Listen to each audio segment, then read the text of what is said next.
Spotlight on Frazee is sponsored by these community-minded businesses and organizations.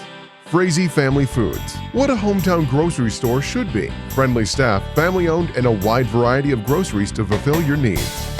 The City of Frazee and Frazee Event Center, featuring a 5,000 square foot room, a built-in stage, and a full-service bar. Perfect for a multitude of events. Call or click to book your event. Welcome to Spotlight on Frazee. I'm your host, Hank Ledke, and I'm here at Frazee High School with teacher Jim Rader. Hi, Jim. Hi, Hank. How are you doing? Tremendous. And yourself? I'm doing quite well. Well, Jim, I've known you for quite a few years, and how many years have you been with the school here now? Well, this is my 30th year of full-time employment here, but I actually started a little bit before that. I did some long-term subbing before I actually had a contract here. So this is my 30th full-time year. And where did you come from originally? I am a Frazee native. I was born and raised around here, out in the Evergreen, Butler, Wolf Lake area. So about 17, 18 miles from Frazee is where I grew up initially. And so you went to school here then too? Yes, I did. I was a Hornet. I still bleed green to this day. What year did you graduate, Jim? That would be 1987. Wow, 20 years after me. Well, yeah, that's still quite a while back. Yeah. And so where'd you do your college education work at? Well, it was a combination of two different places. I went to Jamestown College right out of high school with the dream of playing some football out there. Mm-hmm. And one thing led to another, and an injury happened, and I transferred and went to NDSU, and I finished up my degree there. I got a Bachelor of Science in the Social Sciences with a minor in Physical Education and Coaching. So, what were you, a halfback or a quarterback? Or? Well, I played cornerback. That's what I did in college. I was a defensive back. Boy, and what was the injury that? Well, I cracked my sternum, so it was one of those things you don't cast. You just have to be patient and let it heal up. But don't pound on your chest too much. No. It all grew back together. The bone fused again, and it's all good. And so, you've been here, like you said, over 30 years, originally from the area here, and then you were on the city council too. And how many years were you on the city council? I did one term on the city council, and I was quite a bit younger then too. Mm-hmm. That was in the early years of my teaching and coaching up here, and I taught some civics and government to the students, and I kind of preached about the importance of being involved in your community, and I thought, well, what better way to demonstrate that to my students than to throw my hat in the ring. And I ran for a term and served it, and almost ended up as a write-in on the second go-around. But I remember that. yeah, that was pretty interesting too. And then, of course, the reason why we have a fishing pier down here is because of you. Well, it wasn't just because of me. I played a part in that, but there's a lot of people that have done a lot of things around here to make things happen. And whether it was the fishing pier, the boat landing, or parks that are being created, I mean, you know as well as I do, in a small community, it takes a lot of hands to make things happen, and I'm thankful I was able to help out. Well, you've done a heck of a job so far, Jim. We're going to take a break here, and we'll be right back with Jim Rader. Welcome back to Spotlight on Frazee. I'm your host, Hank Ledke, and I'm still here with Jim Rader, a teacher here at Frazee for many years, and a perennial, lifetime Hornet. Yep, that's right. We talked about that earlier. I've been here my whole life. I started school here in kindergarten, I graduated here, and I found a way to make this my home again. And of course you have a family and children. Yep, absolutely. I have a wife, Jill, my daughter, Jenna, and my son, John. And Jenna, our oldest, is actually back in the community too. She lives just a few miles outside of town. And they're making their home here too, and they've got two beautiful children already, so I'm a grandpa. Well, congratulations on that, and I'm glad that she came back. I am too. There was a time we didn't think that was going to happen. Young people leave, and sometimes they don't get an opportunity to come back, but her job was one that was flexible enough where she could work from home. And after a year or two of working up in the Fargo-Moorhead area, she decided she wanted to come back to small town life, basically like I did.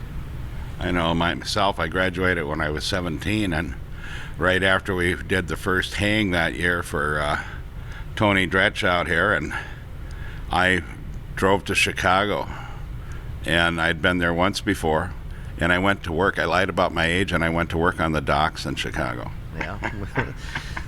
A lot of us end up moving away for a little while, but somehow we find our way back here. Yeah, and it's all good. I'll tell you, I wouldn't want to live in those places anymore. No, I wouldn't either. I had a brother that actually lived in Chicago for a while and another one down in St. Paul for a number of years, and they were both fortunate enough to find their way back to Minnesota roots also, or Yeah. Minnesota nice as they call it. Yeah, and well, it's a good way of life out here. I mean, and like you say, a lot of people are involved in a lot of things to make a lot of different things happen.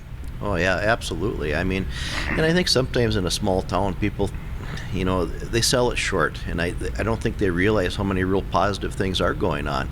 I mean, I look at our main street right now. We've got a strip mall that's being built down there.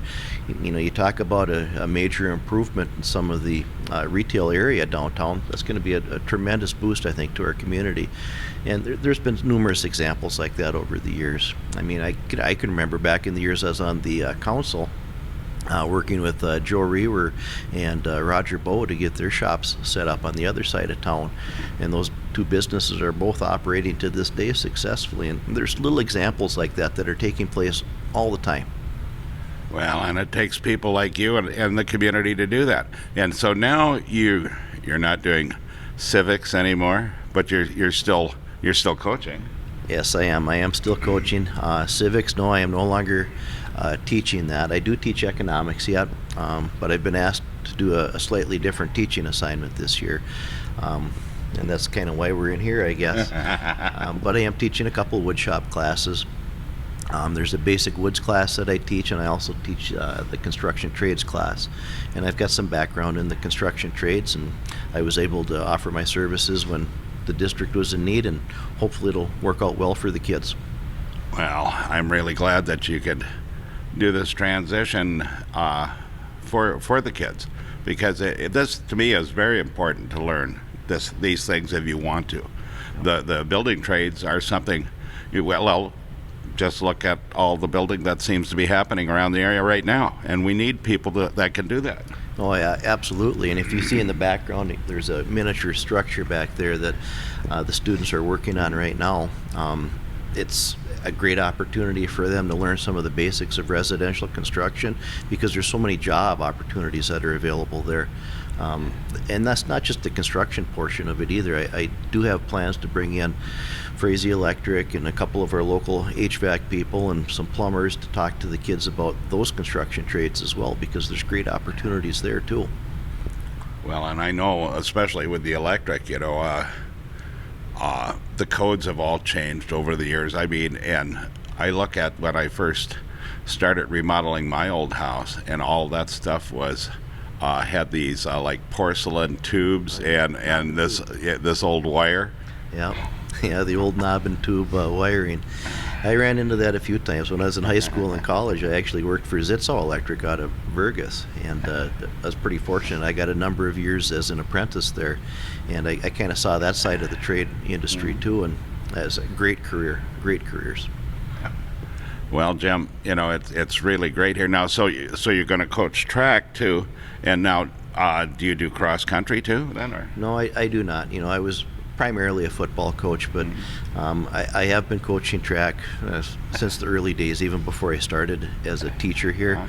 I was coaching track, so probably 32 years as a track coach, with a brief stint where I did not coach when I was the head football coach. Okay. Well, I really enjoy having you on the program, and I appreciate all you do for the school and the community, Jim. I mean, you're always there. Well, either individually or as a group. A lot of people are. There's a lot of great people in this community. Like I said, that's what makes it the community that it is, and I'm glad I can be a part of it. Well, thanks for being on the program and sharing your story with us, Jim. Yeah, you bet. And we wish you the best.